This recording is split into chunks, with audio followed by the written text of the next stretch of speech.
లోకేష్ గారు, చంద్రబాబు గారు, మీరు తెలుసుకోకపోతే నష్టపోతారు. మీ ఇష్టం. ఎమ్మెల్యేలు చాలా మోసం చేస్తున్నారు మీకు. ఎమ్మెల్యే కింద ప్రతి ఒక్కడు వైసీపీ కార్యకర్తలే. తెలుగుదేశం వాడు ఒక్కడు లేడు. నిజమైన తెలుగుదేశం కార్యకర్త ఒక్కడికి న్యాయం జరగట్లేదు.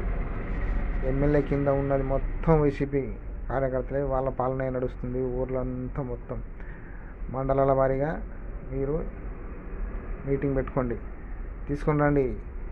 ఈ వర్ల రామయ్య గారు ఉన్నారు, దేవినేని ఉమామహేశ్వరరావు గారు ఉన్నారు, వాళ్ళందరినీ పంపించేయండి. గ్రౌండ్ లెవెల్లో పంపించి కార్యకర్తల అభిప్రాయం తెలుసుకోండి. తెలుసుకోకపోతే నష్టపోతారు. మీ ఇష్టం. 83 కాడి నుంచి ఉన్నవాడు ఎవ్వడికి న్యాయం జరగలేదు. ఈ మధ్య వచ్చిన వాడికే